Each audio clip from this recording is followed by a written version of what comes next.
Hello friends, ಎಲ್ಲರೂ ಹೇಗಿದ್ದೀರಾ? ಚೆನ್ನಾಗಿದ್ದೀರಾ ಅನ್ಕೊಂಡಿದ್ದೇನೆ.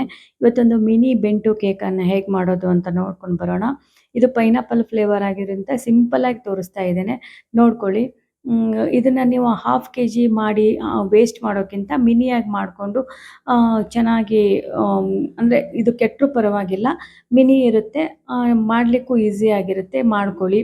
ಹಾಫ್ ಕೆ ಜಿ ಆದರೆ ವೇಸ್ಟ್ ಆಗಿಬಿಡುತ್ತೆ. ಆಮೇಲೆ ಇದನ್ನು ಈ ಥರ ಮಿನಿ ಕೇಕ್ ಈಗ ಟ್ರೆಂಡಿಯಲ್ಲಿದೆ.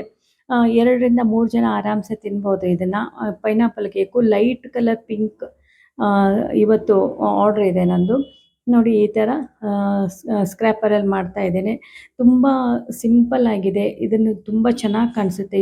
ಈಗೆಲ್ಲ ಹೆಚ್ಚಾಗಿ ಯಂಗ್ಸ್ಟರ್ಸ್ ಈ ಥರದ್ದೆಲ್ಲ ತುಂಬಾ ಲೈಕ್ ಮಾಡ್ತಾರೆ. ನೋಡಿ, ಒಂದು ಹಾರ್ಟ್ ಹಾಕ್ತಾ ಇದ್ದೇನೆ. ಈ ಥರ ಬಾಕ್ಸಿಂಗ್ ಹೇಗೆ ಮಾಡೋದು ಅಂತ ನೋಡಿದ್ರೆ, ಬೆಂಟು ಬಾಕ್ಸ್ ಸಿಗುತ್ತೆ. ಒಂದು ಪೇಪರಲ್ಲಿ ಅಥವಾ ಬೇಬಿ ಪೇಪರ್ ಅಂತ ಬರುತ್ತೆ, ಅದರಲ್ಲಿ ಹಾಕಿ ಈ ಥರ ಡೆಕೋರೇಟಿವ್ ಮಾಡಿಕೊಟ್ರೆ ತುಂಬ ಇಷ್ಟಪಡ್ತಾರೆ. Thank you for watching. Share and please share, subscribe.